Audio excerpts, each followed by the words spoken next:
దేశ స్వాతంత్ర్యం కోసం ప్రాణత్యాగం చేస్తున్న మహనీయుల త్యాగాలను స్మరించుకుంటూ దేశ ఐక్యత సమగ్రాభివృద్ధికి ప్రతి ఒక్కరూ తమ వంతు బాధ్యతగా కృషి చేయాలని టీడీపీ నాయకులు పిలుపునిచ్చారు. కాకినాడ జిల్లా తెలుగుదేశం పార్టీ కార్యాలయంలో శనివారం 80వ స్వాతంత్ర దినోత్సవ వేడుకలను ఘనంగా నిర్వహించారు. కాకినాడ జిల్లా తెలుగుదేశం పార్టీ కార్యాలయంలో శుక్రవారం 80వ స్వాతంత్ర దినోత్సవ వేడుకలు ఘనంగా నిర్వహించారు. కార్యక్రమానికి ముఖ్య అతిథులుగా మాజీ మంత్రి చుక్కాల రామచంద్రరావు, యువనేత వనమాడి మోహన్ వర్మ, కాకినాడ రూరల్ నాయకులు పెంకే శ్రీనివాస్ బాబా తదితరులు హాజరై జాతీయ పతాకాన్ని ఆవిష్కరించారు. అనంతరం జాతీయ గీతాన్ని ఆలపించి స్వాతంత్ర సమరయోధులకు నివాళులర్పించారు. పార్టీ నాయకులు కార్యకర్తలకు మిఠాయిలు పంపిణీ చేసి స్వాతంత్ర దినోత్సవ శుభాకాంక్షలు తెలిపారు. ఈ సందర్భంగా మాజీ మంత్రి చిక్కాల రామచంద్రరావు మాట్లాడుతూ దేశానికి స్వాతంత్రం సాధించేందుకు తన ప్రాణాలను సైతం త్యాగం చేసిన మహనీయుల సేవలను ప్రతి ఒక్కరూ స్మరించుకోవాల్సిన బాధ్యత ఉందని అన్నారు. వారి త్యాగాల ఫలితంగానే నేడు మనం స్వేచ్ఛా వాయువులు పీలుస్తున్నామని పేర్కొన్నారు. ప్రధానమంత్రి నరేంద్ర మోదీ నాయకత్వంలో భారతదేశం అన్ని రంగాల్లో అభివృద్ధి సాధిస్తూ ప్రపంచ దేశాలతో పోటీగా ముందుకు సాగుతుందని అన్నారు. రాష్ట్రంలో ముఖ్యమంత్రి చంద్రబాబు నాయుడు నాయకత్వంలో సంక్షేమం, అభివృద్ధి ఫలాలు అన్ని వర్గాల ప్రజలకు అందేలా ప్రభుత్వం కృషి చేస్తోందని తెలిపారు. యువనేత వనమాడి మోహన్ వర్మ మాట్లాడుతూ భారతదేశంలో పుట్టి పెరగడం ప్రతి ఒక్కరూ అదృష్టంగా భావించాలని అన్నారు. భిన్న భాషలు, విభిన్న సంస్కృతులు, సాంప్రదాయాలు, ఆచారాలు ఉన్నప్పటికీ ప్రజలంతా ఐకమత్యంతో జీవించడం భారతదేశ ప్రత్యేకత అని పేర్కొన్నారు. కాకినాడ రూరల్ నాయకులు పెంకే శ్రీనివాస్ బాబా మాట్లాడుతూ దేశం నాకేమి చేసింది అని ఆలోచించకుండా దేశానికి నేనేం చేయాలి అనే ఆలోచనతో యువత ముందుకు సాగాలని పిలుపునిచ్చారు. దేశ ప్రగతిలో యువత కీలక పాత్ర పోషించాలని, బాధ్యతాయుతమైన పౌరులుగా సమాజం, దేశం అభివృద్ధికి తమ వంతు సహకారం అందించాలని కోరారు. ఈ కార్యక్రమంలో టీడీపీ నాయకులు, కార్యకర్తలు, పార్టీ శ్రేణులు పెద్ద సంఖ్యలో పాల్గొని స్వాతంత్ర దినోత్సవ వేడుకలను విజయవంతం చేశారు. ఈ రాష్ట్రం మరి ఎన్టీ రామారావు స్థాపించిన పార్టీ తెలుగుదేశం పార్టీ. అటువంటి పార్టీ నాడు చంద్రబాబు నాయుడు అనేక విధాలుగా దాని ముందుకు తీసుకెళ్తా ఉన్నాడు. మరి ఆయన కూడా ఈనాడు ఈ రాష్ట్రంలో ప్రజానికానికి న్యాయం చేయాలన్న భావాలతో అనేక సంక్షేమ కార్యక్రమాలు చేస్తున్నారు. మీకు తెలుసు, అన్ని కూడా పెద్ద చెప్పగల రోజు చెప్పుకుంటున్నాం మనం.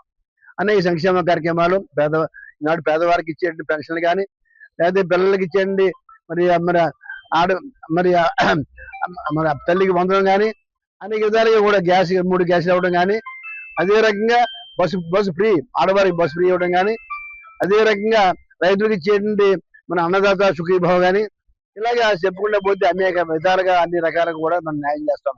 అంతేకాకుండా అనేక డెవలప్మెంట్ కార్యక్రమాల్లో కూడా ఆంధ్ర రాష్ట్రంలో ముందుకు పోతా ఉంది. నాటింటే అనేక రోడ్లు, కమ్యూనికేషన్ రంగాన్ని చాలా బాగా వెళ్తుంది. కమ్యూనికేషన్ రంగం చాలా బాగా డెవలప్ అయింది ఆంధ్ర రాష్ట్రంలో. నాటింటే అన్ని రకాల రోడ్డు, ఆర్ఎన్బి కానీ, పంచాయతీ కానీ, అనేక జాతీయంగా కానీ అన్ని రకాల రోడ్డు ముందుకు పోతా ఉన్నాయని చెప్పేసి ఇప్పుడు తెలియజేస్తాం. అది ఈనాడు అది డెవలప్మెంట్. ఒక పక్క డెవలప్మెంట్, ఒక పక్క సంక్షేమం. ఒక పక్క వెళ్ళలేదు, 2 పక్కలు వెళ్తున్నారు. ఈనాడు నాడు యువత ఉద్యోగాల కోసం ఈనాడు రాష్ట్రంలో 20 లక్షల ఉద్యోగాలు ఇవ్వాలన్న ఒక సంకల్పంతో ఈనాడు 21 లక్షల మరి ఏదైతే ఉన్నారో 21 లక్షల అగ్రిమెంట్ జరిగింది అంటే ఇండస్ట్రీలు పెట్టడానికి. అవన్నీ కూడా జరిగితే నిజంగా చాలా బాగా ఉంటుంది. అది కాకుండా అమరావతి మనకి పెద్ద అసెట్ అవుతుంది.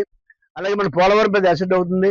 ఈ రకంగా మనం ముందుకు పోతా ఉన్నామని చెప్పేసి పేద వర్గాలకి, బడుగు వర్గాలకి కానీ, అలాగే అభివృద్ధి చెందుతున్నటువంటి ఈ దేశంలో మన రాష్ట్రం కూడా ముందుకు వెళ్ళే అవకాశం కూడా ఉందని చెప్పేసి కూడా తెలియజేస్తా ఉన్నాం. అంటే ఎంతో మంది ఒక గాంధీ గారు కానీ, సుభాష్ చంద్రబోస్, భగత్ సింగ్, లేకపోతే అల్లూరి సీతారామరాజు గారు ప్రత్యక్షంగా వాళ్ళు ముందున్నప్పటికీ కూడా పరోక్షంగా ఎంతో మంది ప్రజలు ఈ స్వాతంత్రం రావడం కోసం పోరాడారు. పోరాడిన తర్వాత ఈ రోజు మనకు ఒక డెమోక్రటిక్ కంట్రీగా ఈ రోజు అన్ని కంట్రీలతో పోల్చుకుంటే చాలా డిఫరెంట్ ప్రశాంతమైన దేశం ఇది. ఎందుకంటే మనకి ఫ్రీడమ్ ఆఫ్ స్పీచ్ ఉంటుంది, ఫ్రీడమ్ ఆఫ్ వాక్ ఉంటుంది. డెమోక్రటిక్ కంట్రీస్ లో ఉన్న బెస్ట్ సిటీ ఏదన్నా ఉందంటే అది ఇండియన్ కంట్రీ. మన దేశంలో ఉన్న ట్రెడిషన్స్ కానీ, లాంగ్వేజెస్ కానీ ఎక్కడా కూడా వేరే దేశాల్లో ఉన్నాయి. ఎంతో మంది దేశాలు మన ఇండియాని చూసి ఇన్స్పైర్ అవుతున్నాయి. సో యువత కూడా ఇప్పుడు ఇండియాలో ఉన్న యువతే చాలా వరకు అన్ని చోట్ల కూడా రాణించడం జరుగుతుంది. మీరు చూసుకున్నటువంటి యుఎస్ కానీ, యూకే కానీ, అక్కడ ఉన్న పెద్ద పెద్ద కంపెనీస్ అన్నిటికీ కూడా సీఈఓలు ఈ రోజు ఇండియన్స్ ఉంటున్నారు. గూగుల్ కి ఒక సుందర్ పిచ్చై కానివ్వండి, లేకపోతే ఇంకా మిగిలిన కంపెనీస్ అన్నిటికీ కూడా. అలాగే యువతకి ఎన్నో అవకాశాలు ఇస్తున్నట్టు నరేంద్ర మోడీ గారికి, అలాగే కూటమి ప్రభుత్వంలో ఉన్నటువంటి నారా చంద్రబాబు నాయుడు గారికి, లోకేష్ గారికి, అలాగే మన రాష్ట్రం కూడా సుభిక్షంగా ఉండాలనే ఉద్దేశంతో ఈ రోజు కూటమి ప్రభుత్వం ముందుకెళ్ళడం జరుగుతుంది. 2 ఏళ్ల పాలన గురించి ప్రతి డోర్ టు డోర్ కార్యక్రమానికి మీ ఇంటికి చేరినప్పుడు మీ ప్రభుత్వ పాలన చాలా బాగుందండి, సంక్షేమం అలాగే అభివృద్ధి డబుల్ ఇంజిన్ సర్కార్ నడుస్తుంది ఈ రోజు.